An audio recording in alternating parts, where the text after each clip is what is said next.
찬양 할렐루야 찬양 할렐루야 보자리 어린 양께 우리 경배하며.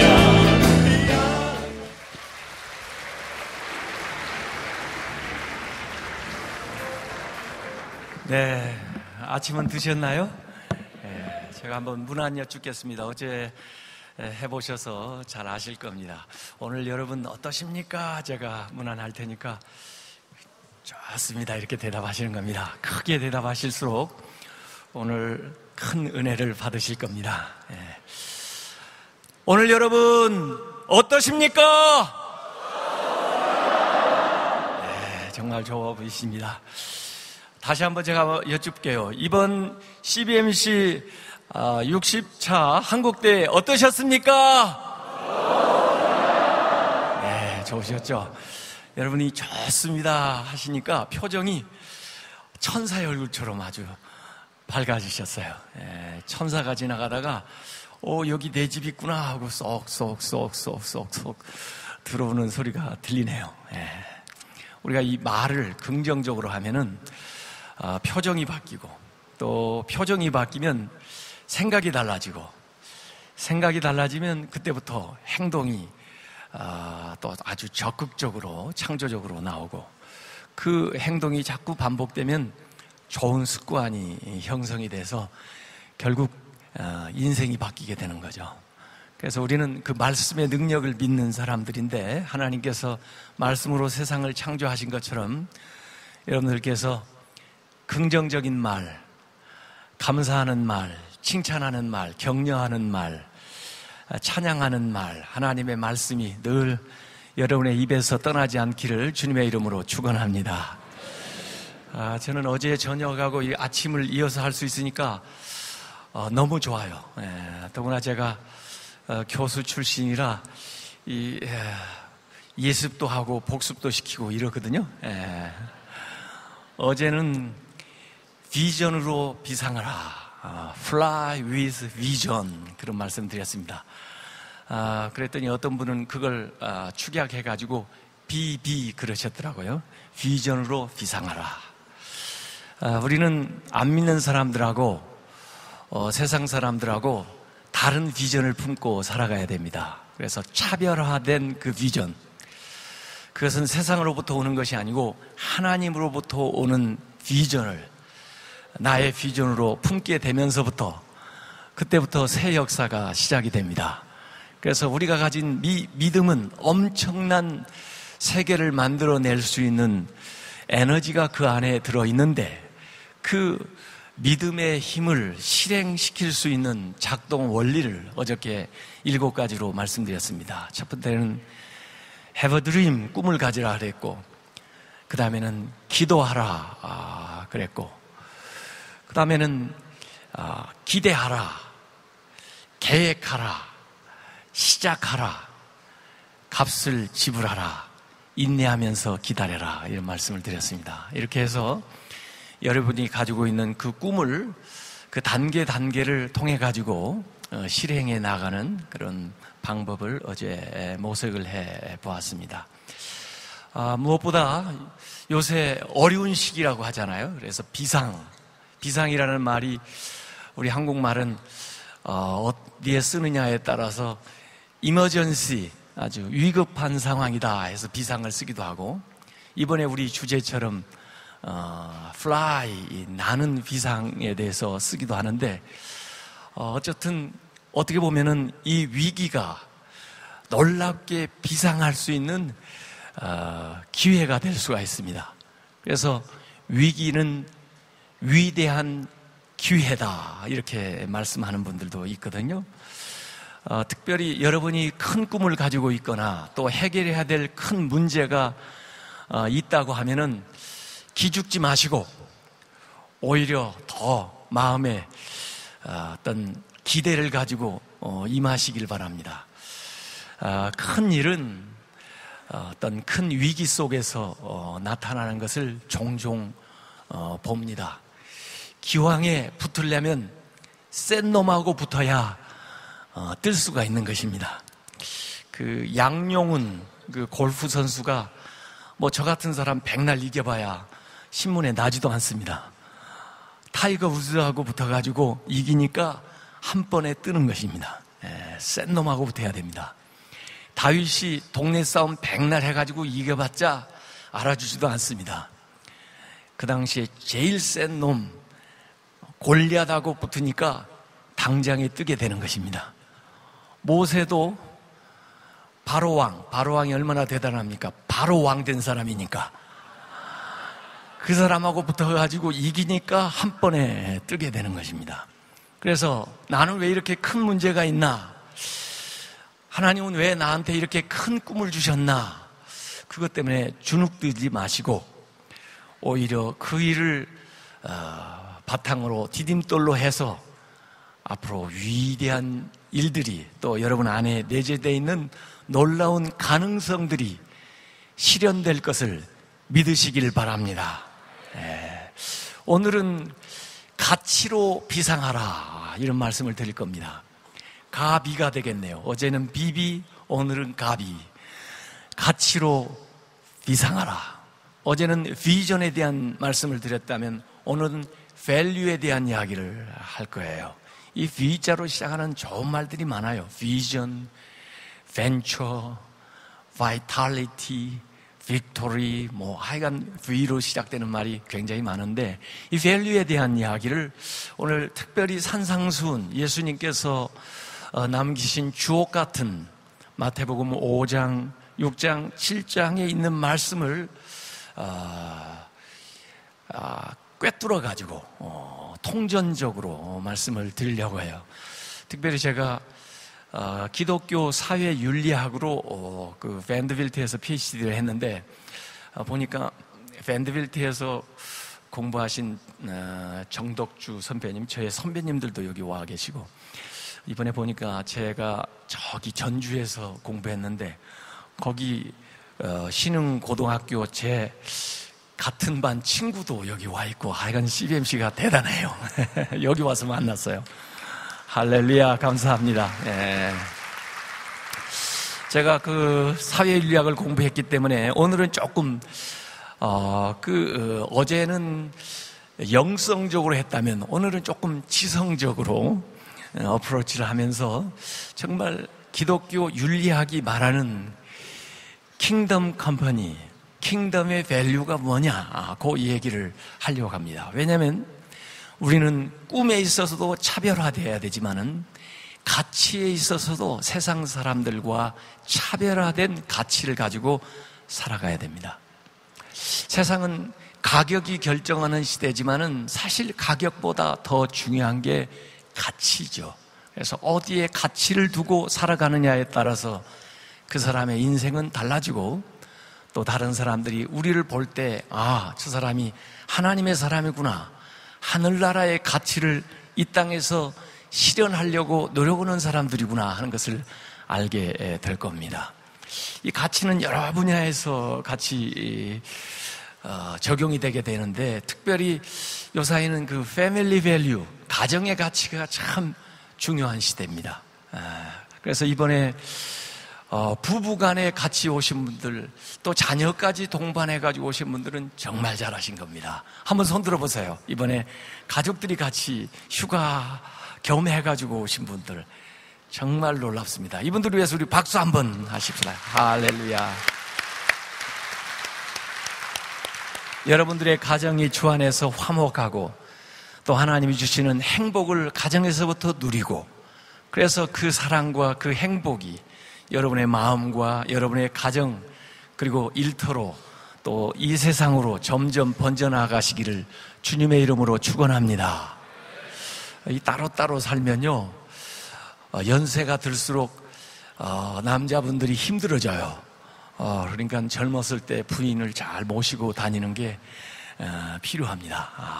어떤 집은 은퇴해가지고 남편이 좀 늦게 일어나서 보니까 부인은 이미 평소에도 바쁘니까 또 평소에 친구들도 만나고 다니니까 남편이 안 일어나니까 그냥 나가버렸어요. 집에 일과 하러. 그런데 일어나가지고 부인이 없어서 어떡하나 하고 이렇게 살펴보니까요, 냉장고에 부인이 그 글 하나를 딱 써붙이고 갔는데 까불지 마라 이렇게 붙잖아요. 아무리 그래도 그렇죠. 자기가 평생 직장 생활하면서 먹여 살렸는데 까불지 마라고 뭐예요? 그래서 이 여자가 뭐라고 써놨나 하고 가서 보니까 큰 글씨는 까불지 말하지만 거기에 조그마한 글씨로 가스 조심해라, 불 조심해라, 지퍼는 항상 닫고 다녀라, 마누라 어디 갔는지 알려고 하지 마라, 라면으로 적당히 때우라, 이렇게 이게 까불지 말합니다. 이게. 아니 그래도 그렇죠. 그래가지고 화가 나서 아마 나갔나 봐요.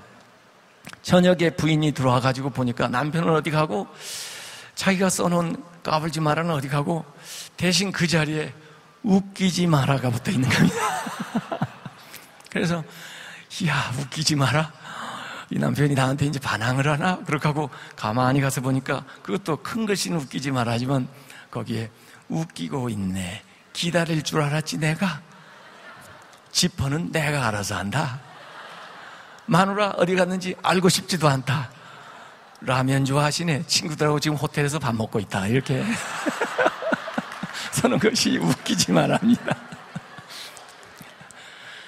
그런데 그렇게 살면 안 됩니다.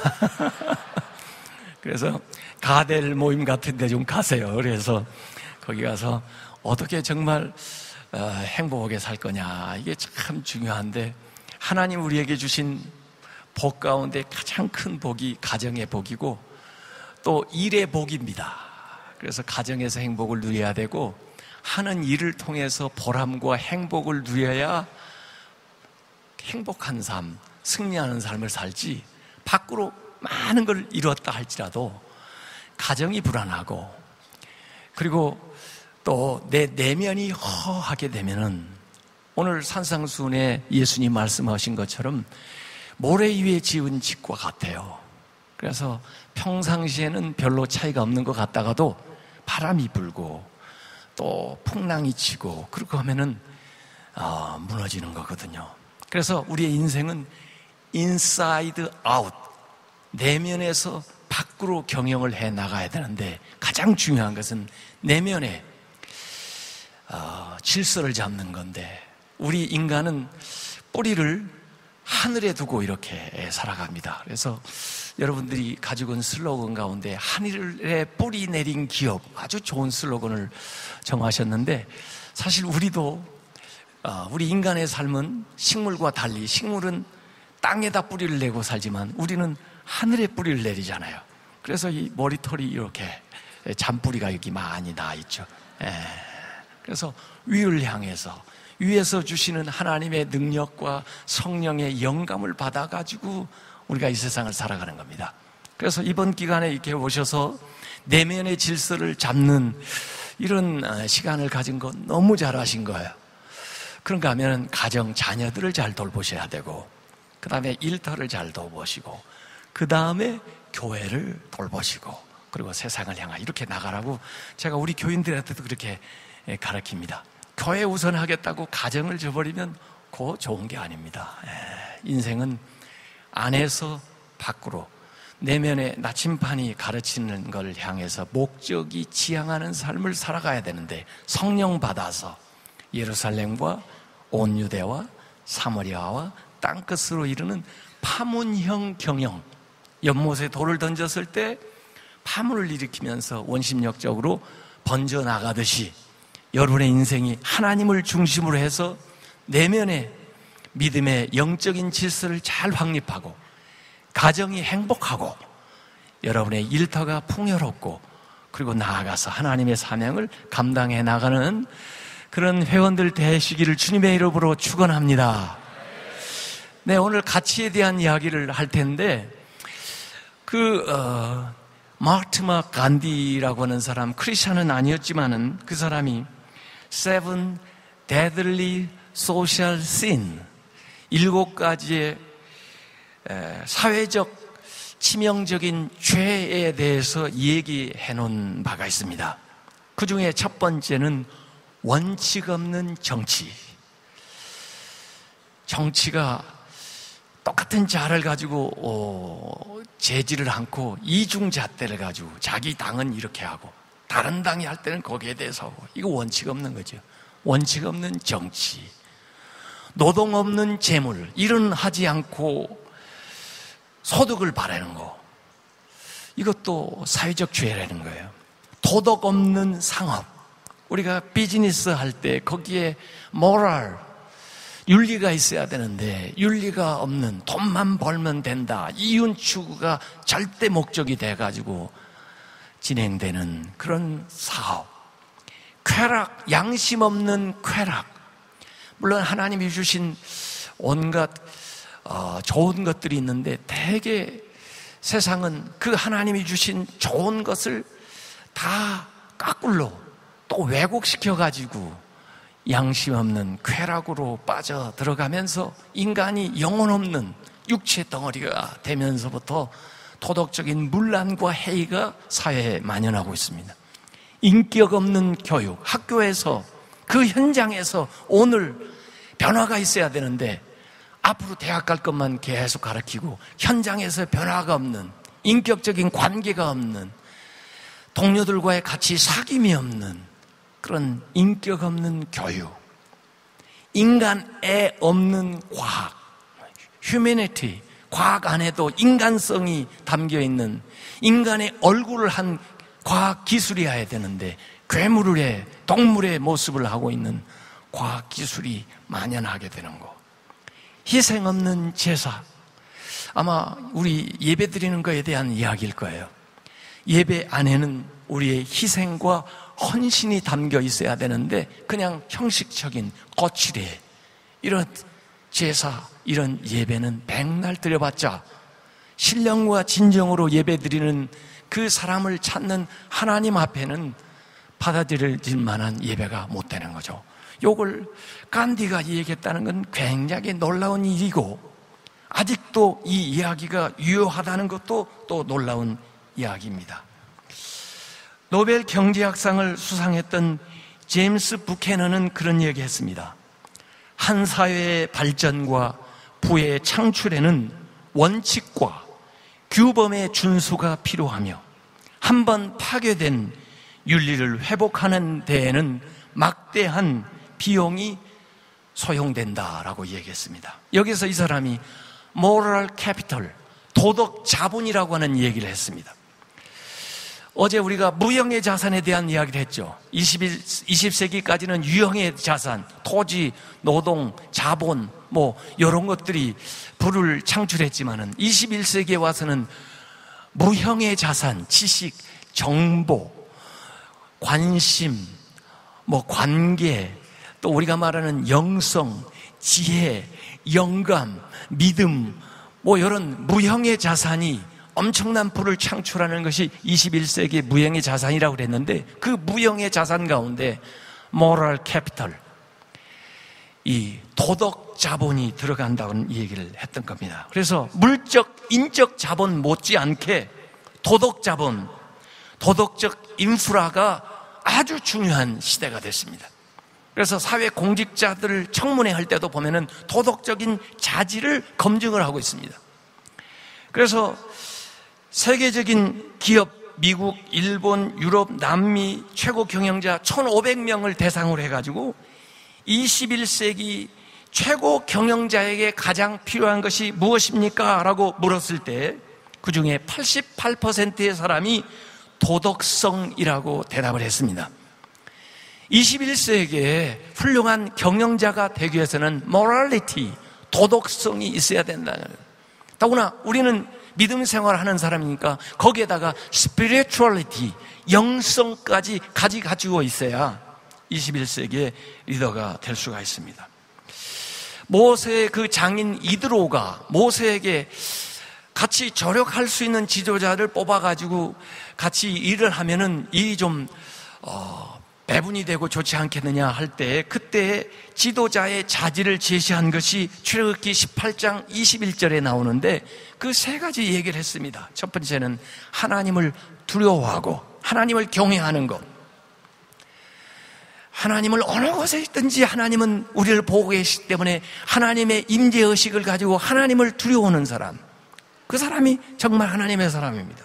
두 번째는 진실하고 사람들 앞에 진실한 그런 성품을 가지고 있어야 되고, 세 번째는 불이한 이익을 미워하는 사람, 사욕을 취하는 이기주의적인 그런 생각을 하는 사람은 지도자가 될 수가 없다는 것입니다.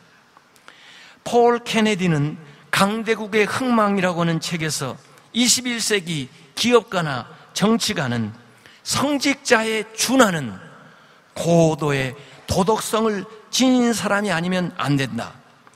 경영자의 도덕성이 기업의 성패를 좌우한다고 얘기를 했습니다. 그래서 이제는 윤리 경영이라는 것이 세상에서도 많은 화두로 떠오르고 있습니다.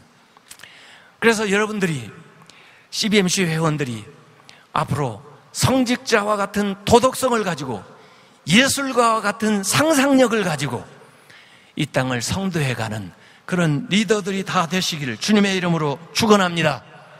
도덕성이 결여되어 있는 지식, 도덕성이 결여되어 있는 감성, 도덕성이 결여되어 있는 영성은 인간에게 무의미하고 그런 사회는 삭막하고 무서운 공간이 되어갈 것입니다. 저는 성령이 변화시키는 변화의 바람이다. 우리가 이 성령의 바람, 비상하기 위해서는 성령이 일으키시는 이 바람을 잘 읽어내고 타야만 비상할 수 있다 하는 얘기를 드렸는데, 이 변화의 트렌드를 몇 가지로 얘기해 볼 수가 있습니다. 이제는 doing, 행위에서 존재로의 변화가 일어났습니다. possess, 소유에서 access, 소통하는 것으로의 변화가 일어납니다. 성공에서 의미 축이 변하고 있습니다. 속도에서 방향으로, 성장에서 성숙으로, 사업에서 사역으로, 좋음에서 위대함으로, from good to great, 부흥에서 변화로 확장되어 가고 있습니다. 저는 삼중혁명의 영성이라는 책을 쓰면서 이걸 세 가지로 요약해가지고 이 얘기를 했습니다. 유형에서 모형으로의 변화가 일어난다. 외면에서 내면으로의 변화가 일어난다.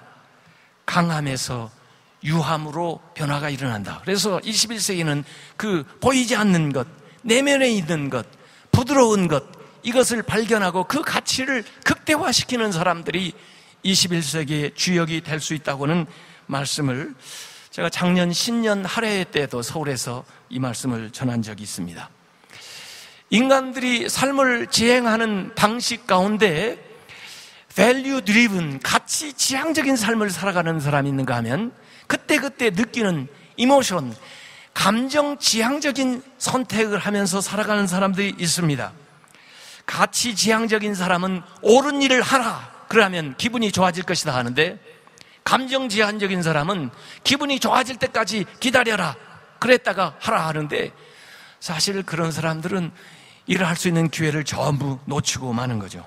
가치 지향적인 것은 사명을 따라 일하는 것이고, 가치 지향적인 것은 원칙을 따라 일하는 것이고, 가치 지향적인 것은 믿어라 그러면 보게 된다는 것이고, 가치 지향적인 것은 나의 책임이 무엇인가를 묻는 사람이고, 가치 지향적인 사람은 프로액티브, 주도적인 삶을 살아가는 것이고, 가치 지향적인 사람은 사회 환경의 영향을 받기보다는 사회를 변화시키는 온도 조절계 같은 역할을 하는, 그 감정 지향적인 사람은 온도계 같은 역할을 하죠. 그래서 환경에 따라서 올라갔다 내려갔다 하는데, 가치 지향적인 사람은 온도 조절계, 온도가 높으면은 오히려 쿨링 시스템을 작동시켜가지고 낮추고, 또 너무 추우면은 히팅을 작동시켜서 환경을 변화시키는 그런 주도적인 삶을 사는 겁니다.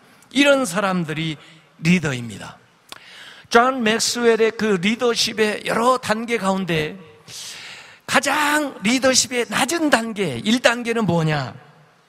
직위로 사람을 인도하려고 하는 겁니다. 내가 사장이기 때문에, 내가 회장이기 때문에 직원들에게 의무를 부여해가지고 그가 봉급받기 위해서 일을 하게 만든다면 그것은 가장 낮은 리더십입니다. 아마 보지 않을 때는 그 사람이 무슨 일을 할지 알지 못하는 거죠. 그래가지고 허용해서 따르는 단계, 성과를 내는 그 결과를 보고 따르는 단계, 또 그가 그 일을 함으로써 자기가 개발이 되기 때문에 따르는 단계, 그러나 최고로 높은 5번째 단계를 존 맥스웰은 인격적으로 리더가 훌륭해서 그 사람을 존경하는 마음으로서 따라가는 것을 최고의 리더십이라고 했습니다. 이런 리더십을 발휘하려면은 분명한 가치관이 있어야 되고, 그 다음에 그 사람을 마음을 움직일 수 있는 감동 경영을 해야만 그 사람이 자발적으로 보지 않을 때에도 마음과 정성을 다 들여서 그 사업장에서 자기의 맡은 일을 감당하게 된다는 것입니다. 그래서 여러분들이 이러한 인격을 갖춘 그러한 리더들이 다 되시길 주님의 이름으로 축원합니다. 여러분, 우리가 서로 이렇게 관계를 주고받으면요, 서로 사이에 마치 은행의 계좌가 형성되듯이 어카운트가 형성이 된다는데, 그걸 이모셔널 뱅크 어카운트라고 합니다. 감정 계좌 은행이 형성된다는 거예요. 이건 스카펙이 얘기했고, 스티븐 코비도 얘기했고, 게리 체프만도 얘기했던 바인데, 이 은행 잔고가 높을수록 신뢰하는 마음이 더 높아지고, 그 다음에 존경하는 마음이 더 많아지고, 서로 간의 의사소통이 원활해진다는 것입니다. 그래서 우리가 서로 관계를 주고받을 때 평소에 삶을 통해서 상대방에게 이 예입을 많이 해놔야 됩니다. 그런데 그 예입하는 수단이 무엇인가? 친절을 베풀고, 그에게 관용을 베풀고, 또 약속한 것을 이행하고, 성실하고, 언행일치, 이런 삶을 통해서 예입이 되는 것입니다. 그래서 예입한 그 금액이 많을수록 그만큼 신뢰도가 높아지는 거죠. 그래서 관계는 안정적입니다. 그리고 여러분이 이 얘기한 것이 말에 힘이 실려가지고 능력을 발휘하게 되는 거죠. 이건 회사에서도 마찬가지, 부부간에도 마찬가지, 자녀에게도 마찬가지입니다. 자녀에게 예입을 미리 시켜주지 않았다면 여러분이 아무리 말씀을 해도 말빨이 서지 않는 거죠. 하나님과의 관계도 마찬가지입니다. 하나님과의 평소에 우리 신앙생활하는 모습을 통해서 예입이 많이 되었을 때 우리가 기도하는 것이 기도빨이 서는 거예요. 제가 설교하는 것도 마찬가지입니다. 평소에 성도들과 좋은 관계에서 많은 예입이 되었을 때 제가 여기서 말하는 것이 힘이 실려서 역사가 일어나는 게 됩니다. 그런데 예입만 되는 것이 아니라 관계를 통해서 또 자동적으로 인출이 자꾸 발생하게 되는 거예요. 뉴스가 발생하는 겁니다. 우리가 영적으로도 충만해지기만 하는 것이 아니고 영적인 루스가 발생해요. 삼손 같은 사람, 가지 말아야 될 것을 가고 하지 말아야 될 것을 하기 때문에 자꾸 누수가 발생해가지고 진짜 그 힘이 필요할 때는 능력을 발휘할 수 없는 헛개비가 되고 말죠. 인출이 발생합니다. 실망스러운 행동을 하고 약속을 위반하고 불성실하고 반복되는 똑같은 잘못에 사과를 하고 거짓된 행동을 하게 되면은 인출이 발생해가지고 그 사람에 대한 신용이 점점 없어져서 부부간에도 커뮤니케이션에 문제가 생기고 자녀들과 커뮤니케이션에 문제가 생기고 동료들 간의 커뮤니케이션에 문제가 생기는 것입니다. 그렇기 때문에 앞으로 우리가 평소의 관계성 속에서 꾸준하게 예입할 수 있는 수단을 동원을 해야만 더 신뢰도가 높은 행복한 관계를 주고받을 수 있다고는 생각을 해야 됩니다. 여기에도 가치가 게재되어 있는 것입니다. 자, 여러분은 세상과 다른 가치를 가지고 살아가는 사람입니다. 우리는 하나님 나라를 미리 앞당겨가지고 이 세상에서부터 하나님 나라 백성된 생활을 하는 사람들입니다. 여러분의 가정은 다른 가정과 다른 가치를 가지고 있습니까? 여러분의 기업은 다른 기업들과 다른 가치를 가지고 경영을 하고 계십니까? 여러분의 인생은 예수 안 믿는 사람들과 다른 가치관을 가지고 세계관을 가지고 세상을 살고 계십니까? 예수 믿는다는 것은 하나님의 나라의 백성이 된다고 하는 것은 이렇게 가치관이 변화되는 경험을 하게 되는 것입니다. 우리가 복 받는 것이 목적이 아니에요. 성경적인 것은 우리가 복의 통로가 되는 것이 목적입니다. 세상은 우리가 돈을 벌기 위한 것이 우리 기업 활동의 목적이 아니에요. 세상 사람들의 기업 활동은 이윤을 창출하는 것이 기업의 목적이지만은 우리는 더 많이 나눌 수 있는 것을 얻고 더 많이 나누기 위해서 기업을 하는 것입니다. 가치관이 변화되지 않으면은 우리는 킹덤 컴퍼니 할 수가 없는 것입니다. 저는 킹덤 컴퍼니에 대해서 이번 기간에 고민하면서 이것은 예수님께서 산상수훈에 말씀하신 하나님 나라, 그 하나님 나라의 밸류를 앞당겨 가지고 이 세상에서 실천해 나가보자 하는 노력이 바로 킹덤 컴퍼니의 기본적인 생각이라고 저는 이해를 했습니다. 세상에는 우리 성경에서 얘기하는 것을 이미 자기들 식으로 받아들여 가지고 응용해 가지고 나아가는 사람들이 많이 있습니다. 블루 오션 스트래티지, 블루 오션 전략도 보면은 그 안에 성경적인 컨셉이 들어가 있습니다. 경쟁, 시장에서 서로 경쟁하는 그 레드 오션, 피바다, 서로 경쟁적인 그 시장에서 새로운 시장, 이전에 생각지도 못했던 그런 시장을 개척해서 그 망망한 대해에서 새로운 가치를 창출하는 그런 것들을 해보자 하는 것들이 블루오션 스트래티지로 저는 이해를 하고 있습니다. 세상에는 착한 기업들도 많이 일어나서 착한 소비를 권장하는 운동도 많이 하고 있습니다. 그 브레이크 마이코스키라고 하는 사람이 있었는데 이 사람은 아르헨티나에 여행을 하다가 보니까 신발 없이 다니는 사람들을 많이 보게 됐는데 그 사람이 연구해 보니까 지구상에는 40%의 사람들이 신발을 신지 못하고 다닌다고 하는 것을 발견했습니다. 그래서 한 1억 명 이상, 10억 명 이상이 그 흙을 통해서 감염이 된다는 사실을 발견했습니다. 어떻게 하면 그들에게 신을 신게 해줄까 해서 창안한 기업이 탐스 슈즈입니다. 탐스 슈즈라는 것은 Tomorrow's Shoes, 내일을 위한 신발이죠. 그래서 2006년에 이것을 창안을 했습니다. 그래서 우리가 신발을 하나 살 때 그 빈민국에 신발 신지 못하는 사람에게 하나를 기부하는 운동인데 2006년에 시작해가지고 지금까지 200만 명에게 신발을 나눠줬습니다.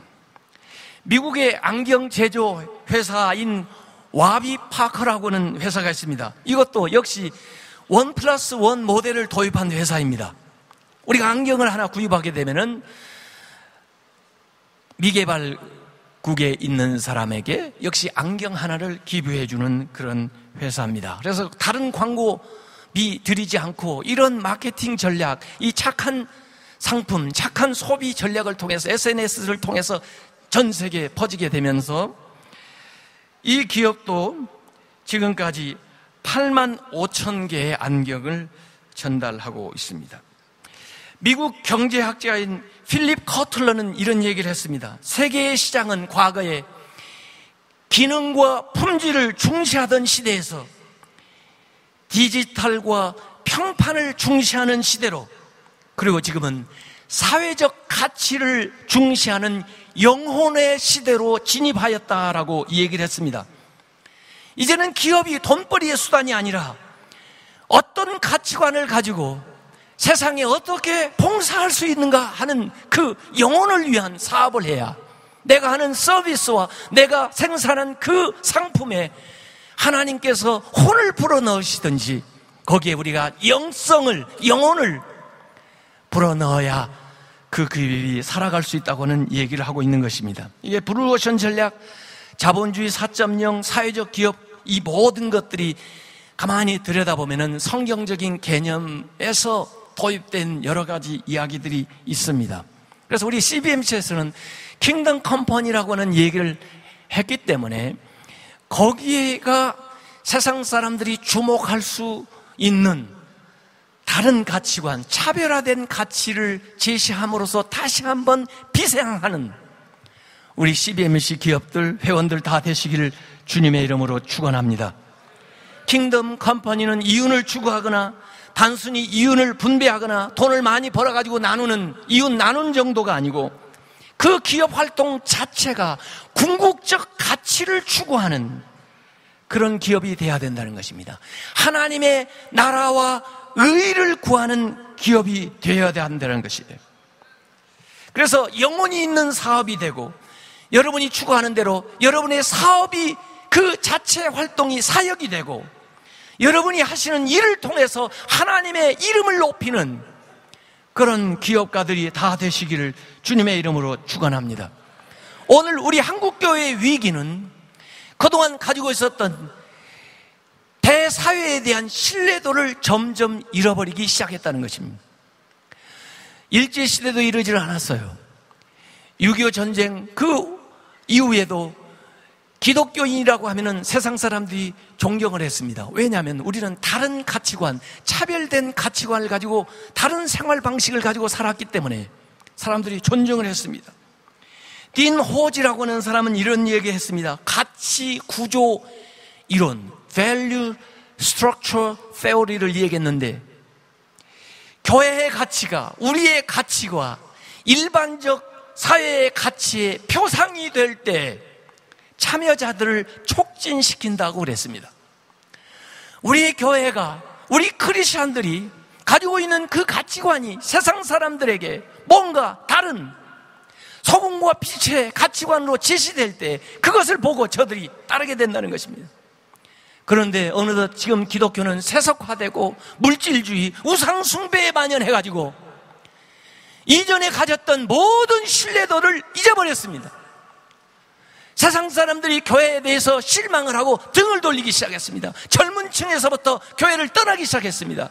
기독교가 캐톨릭보다도 신뢰도가 지금 낮아졌고 심지어 불교보다도 낮아지고 있습니다. 기독교는 달리 위기가 아니라 가치의 위기를 겪고 있는 것입니다.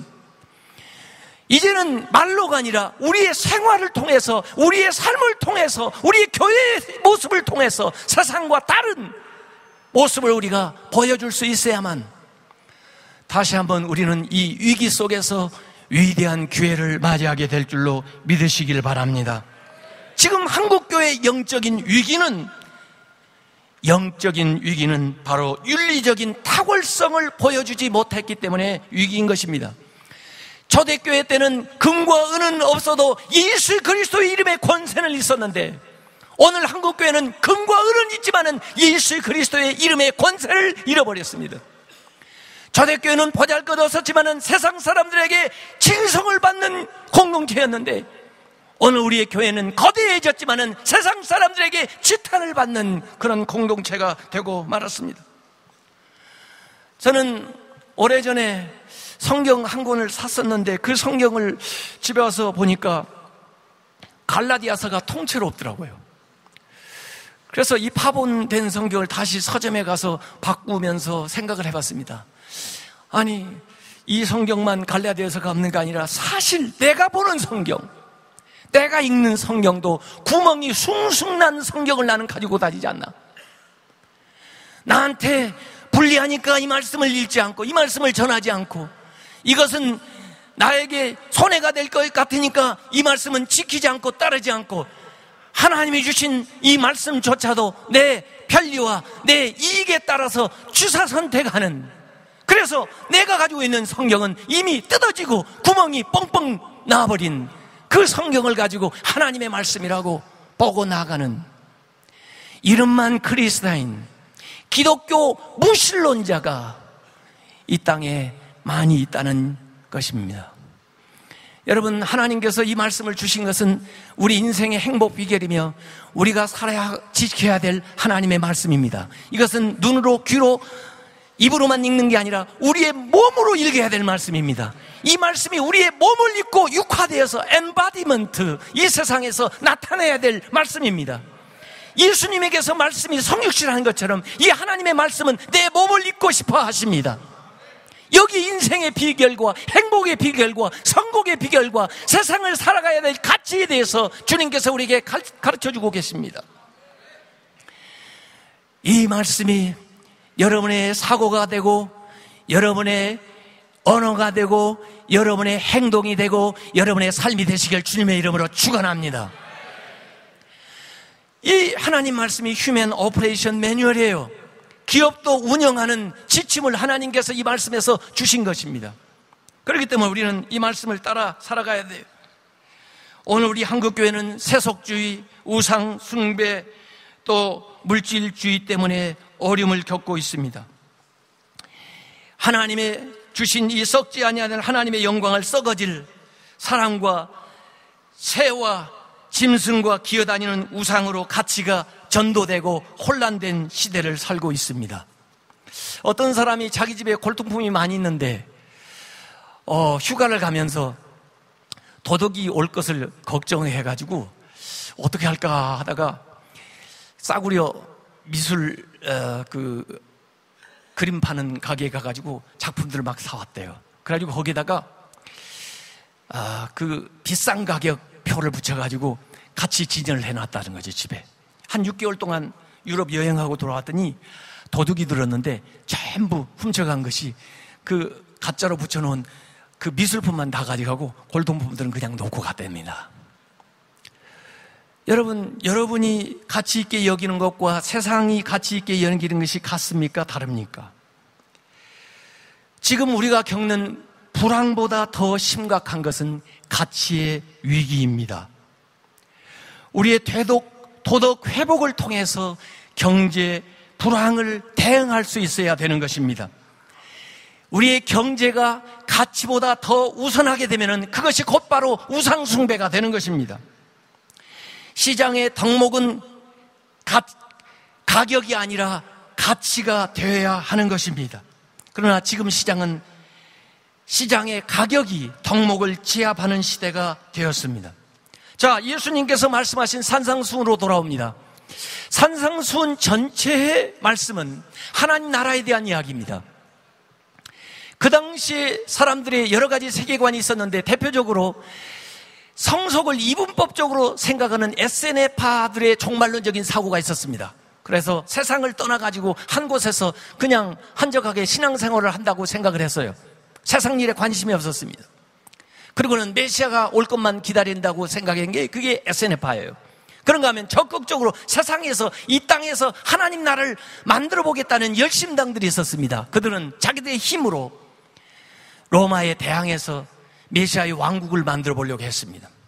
그런 종말론적인 사상이 있던 그 시대에 예수님이 오셔서 그들의 생각을 하나님의 나라라고 하는 개념으로 바꿔주셨습니다. 이 하나님의 나라는 미래적이면서도 현재적인 것입니다. 그래서 현재의 하나님 나라를 경험하면서도 앞으로 실현될 하나님의 나라예요. 그래서 이 세상 속에서도 치열하게 살아가면서도 그러나 이 세상의 연장이 아닌 하나님께서 또 오시는 그 하나님의 나라 사상을 예수님께서 말씀한 거예요. 그렇기 때문에 하나님 나라라는 말은 예수님께서 사실 만드셔서 하신 말씀입니다. 그 하나님의 나라는 무슨 원리로 진행되는가 하는 것이 성경에 나와 있습니다. 하나님의 나라는 공로의 원리가 아니라 은혜의 원리로 진행된다는 것이 성경에 계속된 메시지입니다. 세상의 원리는요, 정의의 원리입니다. 공로의 원리입니다. 그것이 세상이 추구하는 최고의 가치예요. 정의, 공의. 그것이 바리새인과 서기관들의 의예요. 그러나 주님께서는 너희의 의가 서기관과 바리새인의 의보다 더 낫지 못하면 결단코 하늘나라에 갈 수 없다고 그랬는데 그 더 나은 의는 은혜입니다. 은혜. 그래서 누가복음 15장에 세 가지 이런 것에 대한 비유가 나오는데 전부 은혜를 집어넣지 않으면 해석이 안 돼요. 어떻게 99마리 양을 두고 한 마리를 찾아갑니까? 어떻게 아버지의 것을 다 탕진하고 온 자식을 그렇게 자식의 권세를 무조건 회복시켜 줍니까? 어떻게 한 드라크마 잊은 걸 하루 종일 그 일당이 얼마인데 그걸 찾고 또 그걸 찾았다고 잔치를 벌입니까? 이것은 세상의 공의, 세상의 정의의 원리 가지고는 이해가 안 돼요. 은혜를 집어넣어야 이해가 되는 것입니다. 포도원 품꾼의 비유도 은혜를 집어넣어야 이해가 되는 것입니다. 그래서 이 세상을 살면서 하나님 나라를 미리 앞당겨 살려고 하는 사람은 공의, 정의 정도 수준 가지고는 안 되고 세상에는 거기에 미흡하는 사회도 너무나 많죠. 불의한 사회가 있는가 하면 북한처럼 정의사회를 실현하려고 노력하는 우리나라 같은 나라가 있는가 하면, 그러나 그것만 가지고는 부족하고 은혜의 원리를 살아가야 된다는 거예요. 그것이 예수님이 말씀하신 가운데 오른뺨을 치면 왼뺨을 돌려대고, 이에는 이, 눈에는 눈 가지고는 안 됩니다. 그건 공의의 원리지만은 예수님은 은혜의 원리를 얘기하기 때문에 오리를 가자면 십리를 가주는 왕십리 정신, 겉옷을 달라고, 속옷을 달라면 겉옷까지 주는 그런 물질적인 여유, 십리를 가지는 시간적인 여유, 왼뺨을 될려대는 그 마음의 여유, 이것이 어디에서 나오느냐? 은혜에서 나옵니다. 예수님이 그렇게 사셨습니다. 산상수훈을 통해서 우리에게 주시려고 하는 복은, 구약의 이전에 생각했던 복은 소유의 복을 얘기했을지 모르지만 마태복음 5장 1절부터 나오는 팔복은 존재의 복, 성품의 복을 얘기하고 있습니다. 우리 내면이 변화된다는 거예요. 그래서 이것을 대표적으로 산상수훈의 한 구절로 주제 성구를 꼽으라 하면은 마태복음 7장 17절입니다. 마태복음 7장 17절에 이런 얘기를 했습니다. 좋은 나무마다 아름다운 열매를 맺고 못된 나무가 아름다운 열매를 맺을 수 없느니라 라고 얘기를 했습니다. 좋은 나무는 뭡니까? 성품입니다. 좋은 성품의 사람이 결국 좋은 결과, 열매를 가져온다는 것입니다. 그러니까 우리가 힘쓸 것은 열매가 아니라 우선 내 내면에 좋은 성품을 가질 수 있도록 노력을 해야 된다는 거예요.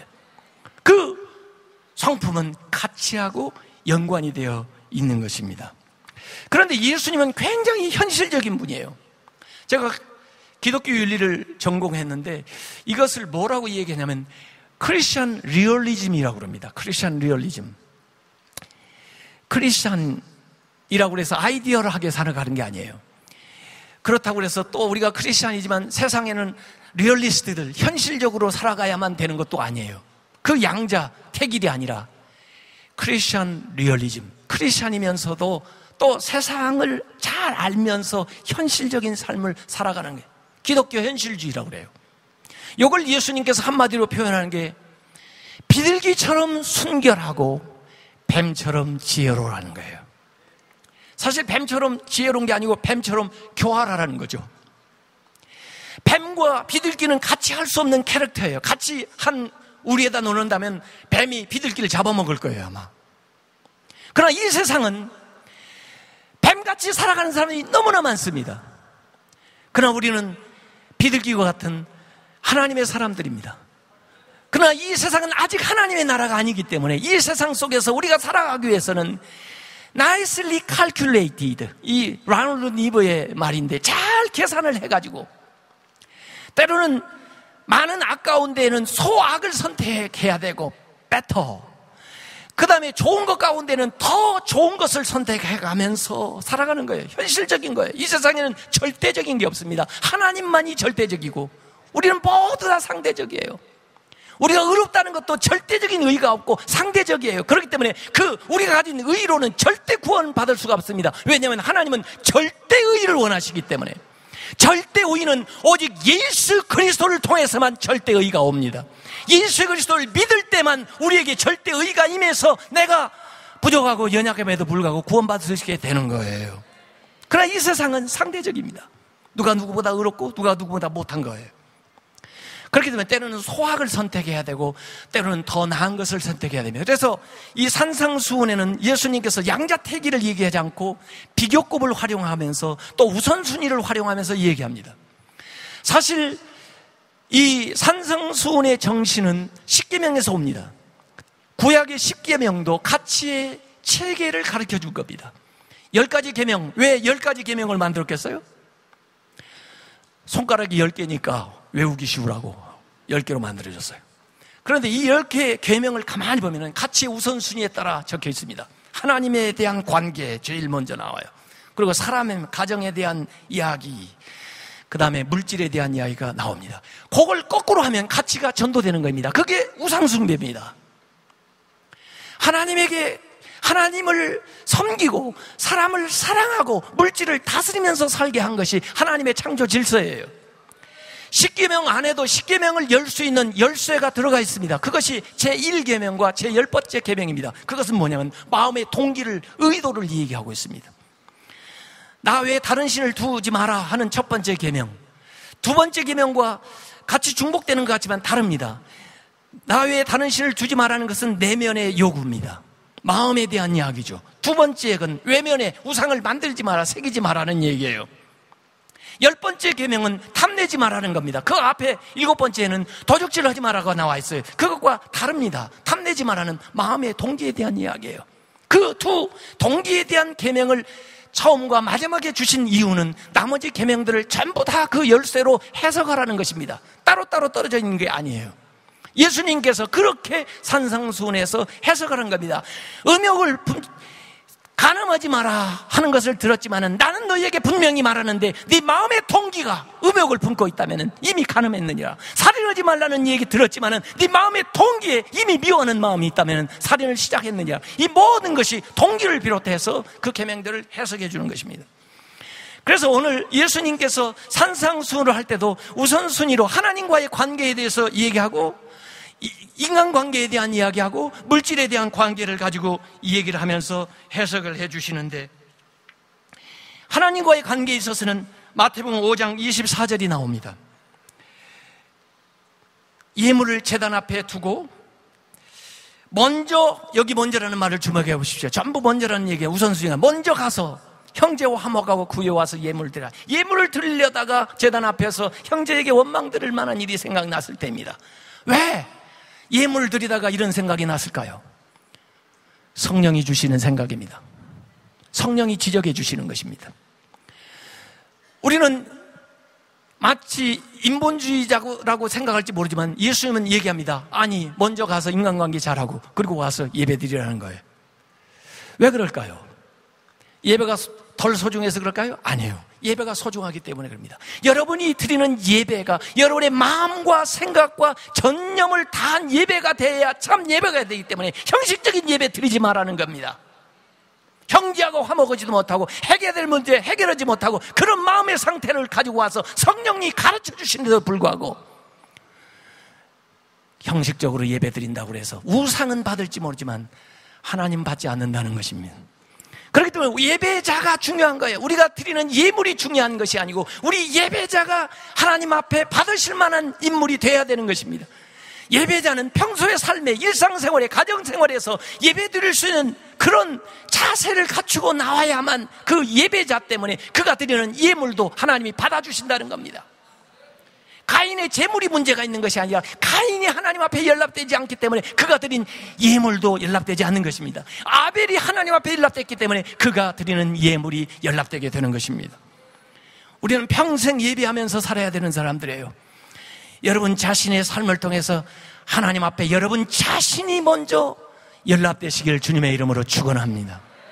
두 번째로 예수님께서 관계에 대한 이야기를 하실 때 마태복음 7장 5절에 허물에 대한 이야기하고 있습니다. 남이 허물을 가지고 있을 때 비난하지 말라는 게 아니에요.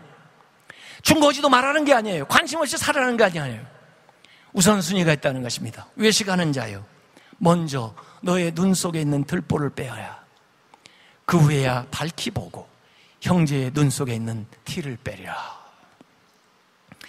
하나님 우리에게 가르쳐 주시는 것은 먼저 자신을 돌아보라는 거예요. 남이 잘못했을 때는 나를 비추는 거울로 활용을 하세요. 만약에 여러분이 충고할 때 나에게는 들보가 있고 그에게는 티가 있지만 그럼에도 불구하고 내가 그에게 꼭 이 얘기를 해야 되겠다 한다면은 아마 겸손한 마음으로 이 얘기하게 될 거고 그 사람도 그 말을 잘 받아줘 줄 겁니다. 그러나 우리의 대부분의 비판과 충고는 내게 티는 있을지 모르지만은 너한테는 들보가 있다 이런 식으로 교만한 마음으로 접근하기 때문에 절대로 좋은 말을 해도 들리지를 않는 것입니다. 인간관계에 있어서 너 자신을 먼저 돌아보라는 것입니다. 그래서 정말 그의 눈에 있는 티를 빼주려면은 먼저 내가 손을 씻어라 정결하게 돼야 되고 그 다음에 밝히 봐야 되고 지식이 있어야 되고 그리고 그와 나와의 신뢰가 형성돼야 그 예민한 눈을 나한테 대주지 않겠어요? 그래서 사랑하는 그런 마음을 가지고 그 다음에 그 부분만 정확하게 빼낼 수 있는 기술을 배양해야만 충고할 수 있고 도와줄 수가 있는 것입니다. 그래서 인간관계에 대한 이야기를 이렇게 하고 있어요. 그런가 하면 오늘 제가 주로 이 얘기하려고 했던 물질에 대한 이야기가 마태복음 6장 33절에 나와 있습니다. 물질 관계에 있어서 어떻게 해야 되느냐? 여기에 나와 있죠. 그런즉 너희는 먼저 그의 나라와 그의 의를 구하라. 그리하면 이 모든 것, 앞에 나왔습니다. 무엇을 입을까 먹을까 마실까, 이 모든 것을 너희에게 더하시리라. 할렐루야. 하나님의 나라를 먼저 구하라는 것입니다. 하나님의 일을 하라는 것입니다. 그러면 하나님께서 나의 필요한 것, 나의 일을 대신 해 주시겠다는 것입니다. 여러분의 필요한 거, 먹을 거, 마실 거, 입을 것, 이것은 필수품에 해당됩니다. 이건 아버지가, 하나님께서 해 주시는 거라는 거예요. 너희가 걱정한다는 것은 주제가 넣는 짓이라는 거예요. 너희가 고아도 아닌데, 너희가 나그네가 아닌데, 너희가 하나님의 자녀일진데 어떻게 그런 근심을 할 수 있느냐 말이죠. 이건 하나님을 못 오고는 거라. 실물 교육을 시킵니다. 공중에 나는 새를 보라. 그 참새 믿음도 없느냐? 들판에 피는 꽃을 보라. 그 들꽃에 믿음도 없느냐? 하나님께서 입히시고 먹이시는데 왜 그런 걸 걱정하느냐고 우리에게 얘기를 하고 있습니다. 그러다 보니까 우리는 자꾸 이 원하는 항목을 더 많이 만들어 가더라고요. 사실 요새 광고라는 것은 전부 필요를 창출하는 게 광고죠. 그래서 직업에 대한 것, 진학에 대한 것, 집에 대한 것, 건강, 자동차, 주식, 결혼, 명품, 이런 기호품, 필수품에서 이렇게 계속해서 발전되어 나갑니다. 요새 광고라고 하는 것은 인간의 근원적인 두 가지의 감정을 자극합니다. 하나는 불안, 하나는 탐욕입니다. 그래서 이것이 없으면 못 살 것 같아요. 그런 마음을 자꾸 주어서 물건을 팔았습니다. 또 자꾸 더 좋은 것이 나와가지고 욕심을 자꾸 자극해서 그걸 얻도록 그렇게 자극하는 거죠. 물론 우리 인간에게 있는 욕망이 나쁜 건 아닙니다. 우리에게 식욕, 또 성적인 욕망, 또 명예에 대한 그 생각들을 사실은 잘만 활용하면 그것은 영성을 가리키는 화살표가 되는 것입니다. 우리를 더 나은 곳으로 인도하는 거예요. 여러분이 욕망하는 걸 가만히 정직하게 분석을 해보십시오. 여러분이 욕망하는 것은 절대로 그 욕망하는 것으로 채워지지 않습니다. 왜 그렇습니까? 여러분은 그 욕망하는 것보다 더 여러분이 위대하기 때문에 그렇습니다. 여러분이 좋은 집을 가졌다 할지라도 거기에서 한두 달, 몇 달 살고 나면 더 큰 집이 보일 겁니다. 여러분이 좋은 차를 탔다 할지라도 그것보다 더 좋은 차가 보이게 될 거예요. 왜냐하면 그 차가 절대로, 그 집이 절대로, 이 세상에 있는 어떤 것도 절대로 여러분의 마음을 채워줄 수가 없습니다. 왜냐하면 여러분 마음속에 느끼는 그 공백은 물질이 없어서 느끼는 공백이 아니라 하나님의 자리, 하나님으로 충만해지기 위한 갈망입니다. 모든 우리 인간의 욕망은 영성을 가리키는 화살표입니다.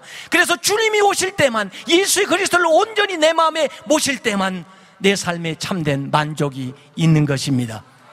God-shaped vacuum, 하나님의 그 자리에 다른 것을 넣으려고 하기 때문에 차지를 않는 거예요. 얼마간 차는 것 같다가도 또 다시 정신 차려보면 아무것도 아닌 거죠. 그웬 샘블린이라고는 캐나다 여자는 바이블 다이어트라고는 그 다이어트 방법을 창안했는데, 대개 사람들은 왜 살이 찌느냐? 스트레스 받아서 또는 어떤 욕구 불만 때문에 자꾸 먹는다는 거예요. 실제로는 그만큼 영양이 필요하지도 않은데 필요 없는 걸 자꾸 먹는다는 거예요. 왜 그러냐? 영적으로 허기져서 먹는다는 거예요. 그래서 그분이 창안했던 그 성경 다이어트는 먼저 식사 전에 영적으로 하나님과의 관계를 통해서, 말씀을 통해서 영적인 허기를 달래주라는 거예요. 그러고 나면 음식이 자동적으로 조절된다는 겁니다. 그걸 실상 임상을 해가지고 많은 리포트들이 나왔습니다. 성경 다이어트 한번 해보십시오. 꼭 다이어트를 원하시면 말이에요. 제가 보니까 다이어트가 별로 필요 없으신 분들인데, 네. 우리 인간에게 있는 생각의 부정적인 에너지, 과거로부터 오는 생각의 부정적인 에너지는 죄책감입니다. 예수 그리스도가 죄를 용서해 주셨음에도 불구하고 늘 그 죄책감에서 떠나지를 못해요. 주님께서는 기억도 하지 않겠다, 저 바닷속 깊은 곳에 던지셨다고 하는데 때때로 그 사람은 바닷속으로 잠수를 해가지고 그걸 꺼내옵니다. 또 그 앞에서 낚시질을 하고 앉아 있습니다. Get away! 주님께서 다 해결해 주셨습니다.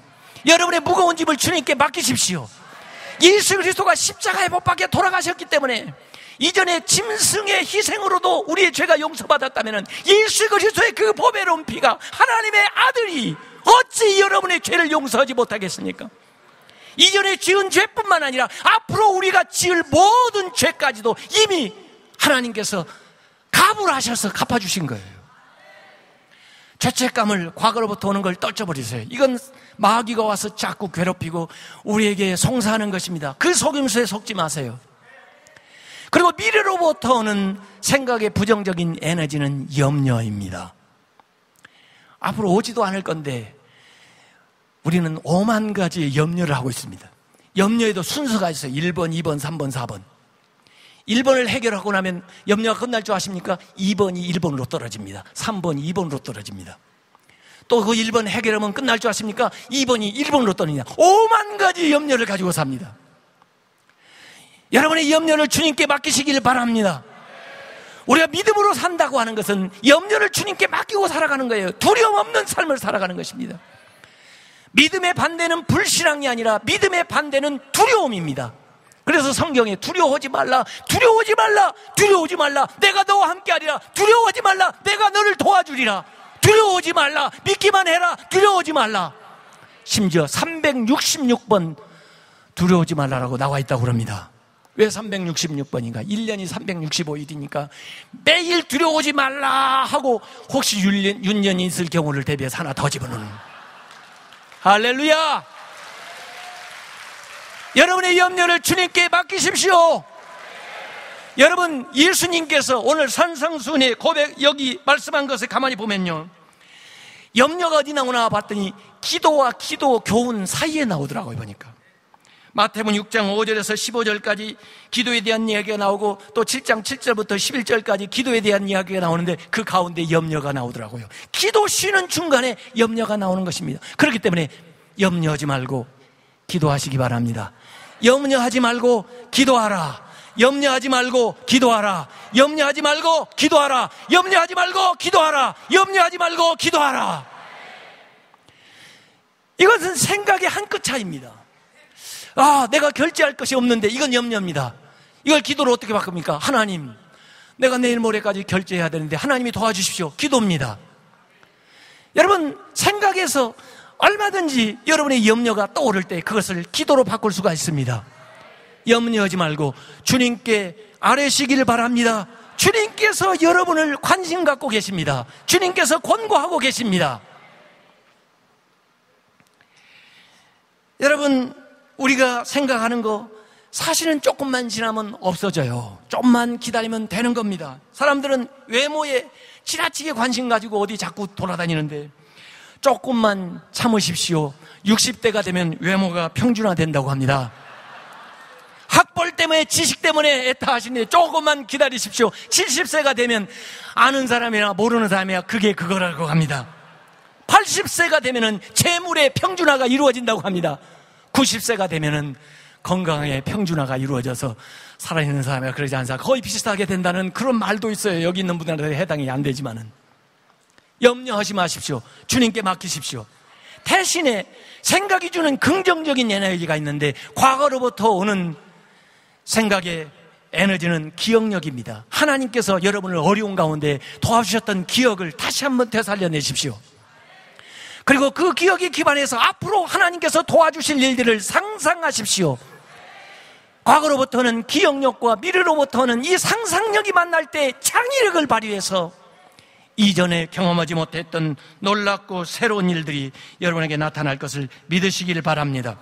여기 주기도에도 우리가 하나님을 위해서 구하는 것들이 먼저 나와요. 하나님의 뜻과 하나님의 나라와 하나님의 의의를 구하는 것이 이 주기도에 나와요. 그러고 나니까 하나님께서 우리의 양식과 우리의 용서와 우리의 시험에서 우리를 지켜주게 되는 것입니다.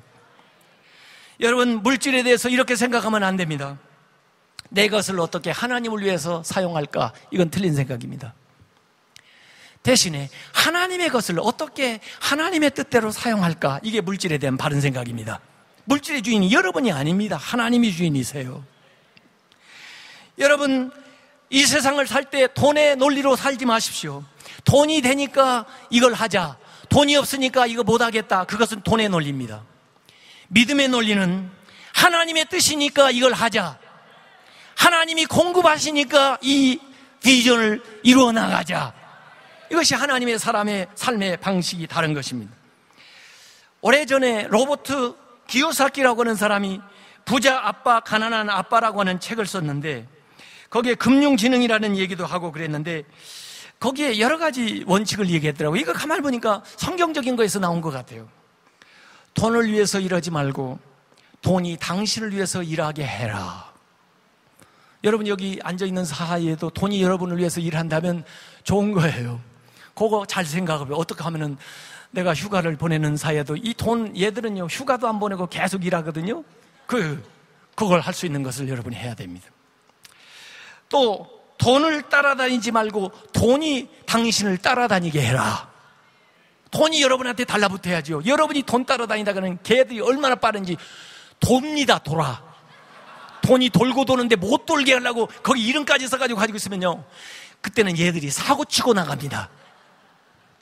갈 기미가 보면 빨리 보내줘야 돼요. 그래야 친구들 데리고 소문내가지고 또 들어옵니다. 무엇인가 원하는 거 있으면 주라고 얘기했어요. 그래서 누가복음 6장 38절에 보면 주라 그리하면 너희에게 줄 것이니 곧 후히 되어 누르고 흔들어 넘치도록 너희에게 안겨주리라. 성경의 원리는요 뭐라는 게 아니에요. 주라는 거예요.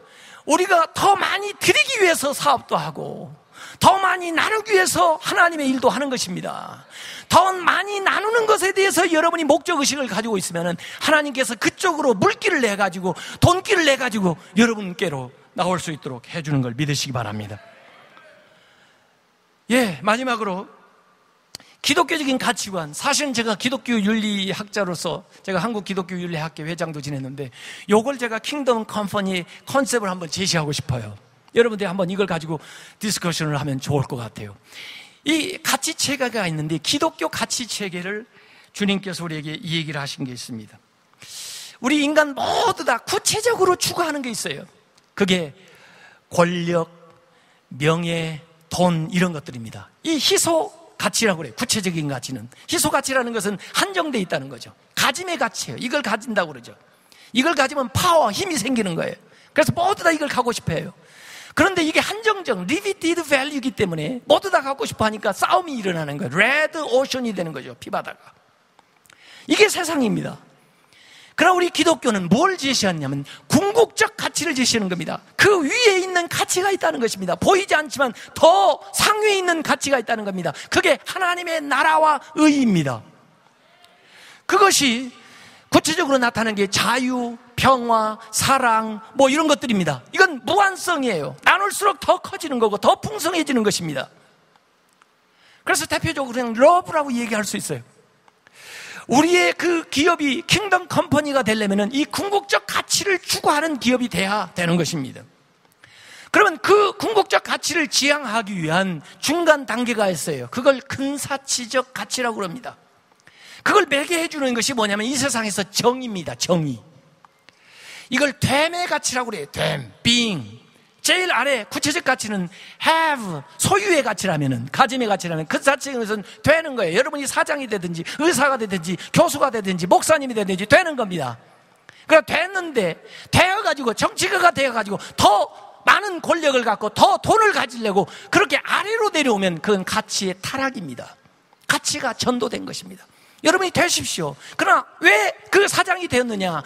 왜 교수가 되었느냐? 왜 의사가 되었느냐? 더 궁극적 가치를 위해서 돼야 되는 것입니다. 그게 뭐냐면 돌봄과 나눔과 섬김입니다. 이건 무한 가치예요. 이것이 하나님의 나라와 의를 구하는 것입니다. 그래서 이 아래에 있는 것들이 나쁜 게 아니에요. 이 도구적인 가치입니다. 권력이나 돈이나 명예, 도구적인 것이 가치예요. 그 자체로서 온전한 궁극적 목적이 아니에요. 그것은 위를 위한 수단적인 가치를 가지고 있습니다. 이게 바르게 정당하게 행사되고 있느냐를 세상에서 가름하는 것이 정의입니다. 그런데 그 정의 차원만 가지고는 안 되고 그 위에 있는 은혜의 차원으로 나아가야 우리가 이 세상에서 하나님 나라를 앞당겨서 경험할 수 있다는 겁니다. 우선 여러분의 가정에서부터 이 궁극적 가치를 실현해서 여러분의 가정에 은혜의 원리로 진행되고 있다면 여러분의 가정은 천국이 된 것입니다. 여러분의 교회가 이런 가치로 운영되고 있다면 여러분의 교회가 천국이 된 것입니다. 여러분의 기업이 바로 이것을 이상으로 하고 나아가는 그런 사업장이 된다면 저는 이게 킹덤 컴퍼니가 된다고 생각을 하는 것입니다. 그래서 더 많이 나누고 돌보고 베푸는 그런 것으로 나아가야 되는 겁니다. 그래서 여러분의 사업이 과연 이 궁극성에 종사하고 있습니까? 그러면 여러분은 성직을 종사하고 있는 거예요. 목회만 한다고 성직이 아니에요. 여러분이 사업가로서 이 궁극적 가치를 지향하고 있다면 그게 하나님이 원하는 성직이에요. 만인 제사장에서 얘기하는 소명이 바로 그런 겁니다. 각각 다른 소명을 주셨는데 그 다른 소명됨을 통해서 궁극적 가치를 섬기게 한 거예요. 여러분, 요새 이제 최근에 가치에 대한 이야기 한마디 하면은요, 요새는 녹색, 이 환경에 대한 관심이 굉장히 중요해졌습니다. 오늘 이번에 여기에 오셨는데 여러분 너무 잘하신 거예요. 오늘 이제 가시면서 조금 주변을 즐기십시오. 여기에 그린 그레이스, 녹색 은총이 많이 있습니다. 이 녹색 은총은 오리지널 블레싱이에요. 원래 에덴 동산 창설하실 때 하나님께서 녹색 은총을 우리에게 제일 먼저 주셨어요. 그걸 훼손했기 때문에 그걸 회복하기 위해서 적색 은총, 예수 그리스도의 보혈을 주신 건데 우리가 정말 온전한 삶을 살기 위해서는 이 녹색 은총과 적색 은총을 가지고 같이 살아야 온전한 삶을 삽니다. 그런데 이 녹색 은총, 이 하나님의 창조물은 우리가 청지기로서 잘 보존하고 가꾸어 나가야 돼요. 그래서 요새 우리 한국도 지금 기후 문제가 지금 심각해지고 있잖아요.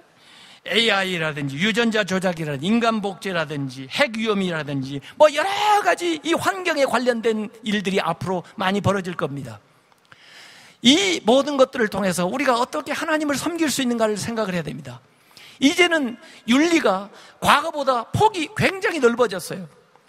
과거에는 우리 사회 내에서만 법을 지키고 윤리 생활을 하면 됐지만 이제는 공간적으로 확장돼 가지고 제3세기 저 중국 황사가 여기까지 넘나드는 국경이 없는 그런 시대가 되고 글로벌 비즈니스를 하기 때문에 글로벌 에틱이 필요해요. 세계적 윤리가 필요한 시대가 됐어요. 윤리의 영역이 확장됐어요. 우리의 이웃의 개념이 굉장히 확장됐어요. 이 이웃은 사람뿐만 아니라 이제는 생태계까지 확장이 돼야 돼요. 그들에 대한 돌봄으로까지 확장이 돼야 돼요. 그런가 하면 시간적으로 과거와 현재 세대뿐만 아니라 앞으로 올 미래 세대에 대한 책임까지도 우리가 생각하면서 사업도 하고 앞으로 나아가야 됩니다. 왜냐하면 이 생태계는 앞으로 우리 후손들에게 물려줘야 될 소중한 자원이에요. 그래서 이런 것들을 어떻게 할 것인가 한번 생각을 하면서 여러분의 사업을 전개해 나가야 됩니다. 제가 제 아이 소개 한번 하겠어요. 제 아이들이 미국에서 둘 다 직장을 잘 다니고 있는데 제 딸아이가 그 광고회사의 수석 디자이너인데 그 아이가 어느 날 하나님 창세기 1장에 각 종류별로 모든 동식물을 만드셨다고 하는데 세상에 동물들이 멸종되어 가잖아요. 그래서 어떻게 하면 그것들을 보존하고 더 오래 가지고 나갈 수 있을까 생각하다가 멸종되는 동물들을 캐릭터화해 가지고 이 휴대폰 케이스를 만들었습니다. 그래서 그 아이가 애니멀 케이스, 애니케이스라는 기업을 창업했어요. 자기 직장 다니면서 그냥 한 거예요. 그래서 I'm endangered. 내가 지금 멸종되고 있습니다. 그리고 이게 어디에 서식하고 있으며 얼만큼 서식하고 있으며 왜 멸종되어 가고 있으며 어떻게 보존할 수 있는지. 그래서 이 수익금으로 동물보호기금에 도네이션을 하는 것입니다. 그래서 이것을 보존하는. 그래서 지금 미국 모마 그 박물관에 그 샵에 들어가 있고 푸마 샵에 들어가 있고 제이크루에 들어가 있고 거기에 뭐 신문에 나온 것도 있고 그렇습니다. 요 사이에 또 한국 아이, 아주 젊은 아이인데 그 아이가 한 기업도 또 있습니다. 그게 뭐냐면은 트리 플래닛, 나무 심는 거예요. 김현수라고 하는 26살 먹은 청년이 창업했는데 이것도 보니까 게임만 하는 게 아니고 게임을 하면서 나무 심는 건데 그 게임을 통해서 나온 수익 가지고 나무가 필요한 제3세계에 가서 나무를 심어주는 일을 하고 있는 이 크리스찬입니다. 저는 이런 것들이 성경적인 가치를 가지고 은혜를 베풀면서 나누고 섬기는 일들을 해나가는 것이라고 생각을 합니다. 이런 선택을 여러분이 하기 시작할 때부터 여러분이 변화가 시작되고, 이렇게 하는 사람들이 모이기 시작하면부터 우리가 운동을 하나 일으키게 될 것이고, 이 운동이 확산되면 대한민국을 변화시키고 세계의 새로운 지평을 열어가는 놀라운 일들이 될 줄로 믿습니다. 가치 회복 운동을 해야 되겠습니다. 그래서 거기 몇 가지 제가 제안한 거 있어요. 삶의 우선순위를 한번 적어봅시다. 여러분이 가장 우선시 여기는 게 뭡니까? 우선 여러분이 어떤 걸 우선시하고 있느냐를 보려면은 여러분의 시간이 어디에 많이 쓰이고 있는지, 돈이 어디에 많이 쓰여 있는지 그 가계부를 한번 보면 알 수가 있어요. 삶의 우선순위를 성경적으로 정립해 봅시다. 두 번째는 단순한 삶, 심플 라이프 스타일, 단순한 삶을 살도록, 더 많은 것이 필요하지 않고도 살 수 있도록 공간을 정리하면서 단순한 삶을 살도록. 세 번째는 가족들과 더 양질의 대화를 많이 하는 시간을 가질 수 있도록. 네 번째는 친환경적인 삶을 사도록. 필요 없는 것은 플로잉에서 안아받아가 운동 등을 통해서 다른 사람에 도와주고. 다섯 번째는 이웃을 돌아보는 시간, 옆집에 누가 사는지 아파트에. 여섯 번째는 봉사하는 삶, 어려운 기관, 특별히 아이들하고 같이 가서 한번 봉사하고 도와주면 참 효과가 있어요. 일곱 번째는 기부금을 내는 거, 어느 NGO나 보람 있는 데다가 기부금을 내는 거. 그 다음에 여덟 번째는 착한 소비를 하는 것입니다. 여러분, 성령의 바람을 탄다고 하는 것은 과거에 우리가 소유지향적인 삶을 살던 거에서 존재지향적인 삶의 방식으로 바뀌는 것입니다. 소유지향적인 삶을 살아가는 것은 이 깍지 낀 손과 마찬가지로 해서 서로 옥죄이고 또 자신조차도 답답한 인생을 살 수밖에 없는 것입니다. 꼭 움켜진 이런 소유지향적인 삶을 살지 말고 성령이 역사하시는 역사를 통해서 우리가 가치지향적인, 존재지향적인 삶을 살게 된다고 하면 마치 기도하는 손처럼 하나님을 향하고 그리고 다른 사람을 중보하면서 하나님의 역사에 쓰임받는 인생을 살게 되는 것입니다.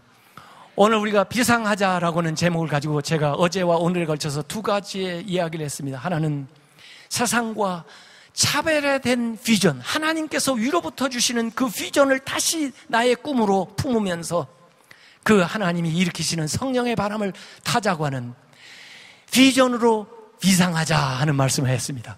오늘은 세상과 구별된 차별화된 킹덤 컴퍼니, 하나님의 나라와 의를 구하는 이 가치를 지향하는 이런 가치로서 비상하자 하는 얘기입니다. 그래서 비전과 가치가 여러분의 양날개가 돼서 여러분의 삶이 성령님과 더불어서 하나님의 역사를 통하여 위대하게 비상해서 위대한 역사를 만드는 CBMC 회원들이 다 되시길 주님의 이름으로 축원합니다.